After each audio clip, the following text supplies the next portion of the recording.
The premium compact SUV segment may seem like a niche that was devised more by a marketing team than an engineering team. But after the success of the Lexus NX range, a whole host of other manufacturers, premium ones, gave us their take on the theme. We got the Mercedes-Benz GLA, the Audi Q2. You could even consider the Jaguar E-PACE and the VW Tiguan as contenders. Volvo's latest offering is the XC40, and I'll tell you what, this handsome devil is rather good. While it may look like an XC90 that has been set to 70% on the copy machine and reduced, the XC40 is actually quite far removed from its larger brother. Make no mistake, it's still got a lot of Volvo design DNA, so you're still going to get Thor's hammer in the headlights and you're going to get boomerang-shaped taillights. But if you take a closer look, you'll see that it's missing the rear window in the C-pillar that you're going to get on the XC60 and the XC90. The side also has these stylish crevices and scoops in them that makes it look a little less slab-sided and a little more sporty, a little more athletic. This has also helped with the aggressive upturn in the C-pillar and the blacked-out roof. It looks a little more like a sporty hatchback rather than a big cumbersome SUV. There are three trim levels available: Momentum, R Design and Inscription. The pricing starts at 490,000 Rand for the Momentum, while an Inscription is going to cost you 525,000 Rand. An R Design, like the one we're driving here, is going to start at 530,000 Rand. And that means that the XC40 is rather pricey, except for when you compare it against its competitors, because then it's actually quite competitively priced. The R Design is finished off rather well, and you're going to get this R Design steering wheel, you're going to get an upgraded sound system, twin exit exhausts, and you'd ordinarily get 19-inch wheels. Ours has got the optional 20s.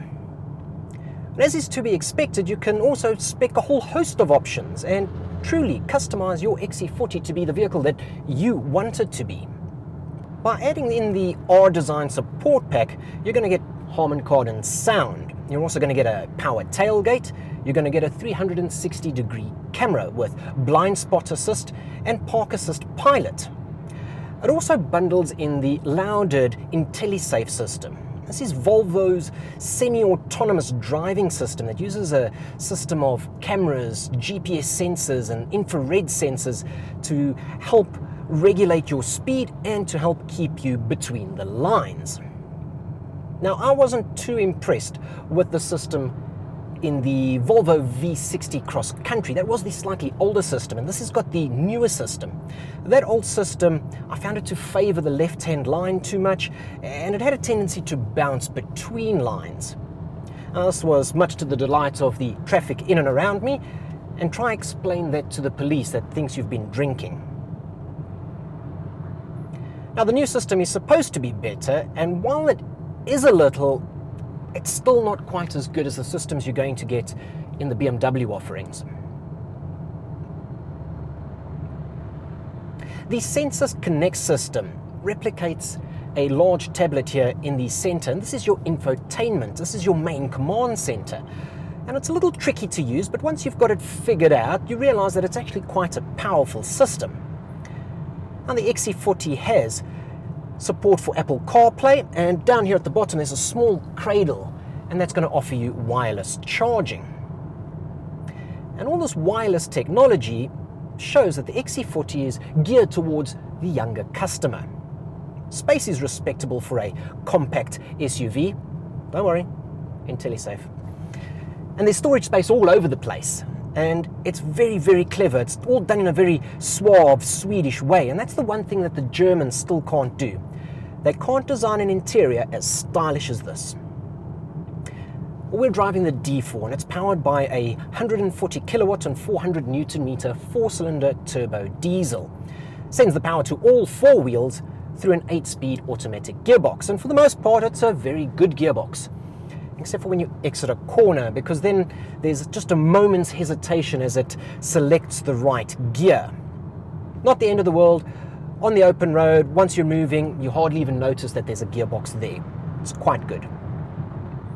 Now, while Volvo has made great strides in terms of fit, finish and ride quality, and I must say the ride quality in this XC40 is impeccable, the engineers still seem to be battling with the engines. The diesel engine is a little noisy, and while they claim an average of 5 litres per 100, we're returning figures in the high 7s, low 8s, with a little bit of combined driving. So it seems that the XC40 is a bit of a mixed bag, and there are some that are not going to see the value in it, especially at the rather steep price. And I was one of these. I didn't see the value in it. But something happened that sold me on this Volvo. I was sitting at a traffic light, waiting for it to change, and a vehicle came tearing up behind me, and he had no intention of stopping. He turned out and he used the open turning lane alongside me and just blew straight through the light. And as I looked up and I saw this happening in my rearview mirror, the Volvo had sensed it. And it pre-tensioned the seatbelts, pulling me back in my seat. And this is to prevent injuries, minimize the damage.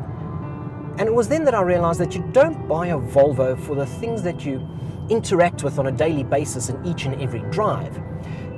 You buy it for that what if. The Volvo XC40, with all these systems in place, is very much like a parachute. If those systems aren't there when you need it, the chances are you're not going to need it again. And for that reason alone, I can justify this very, very likable XC40.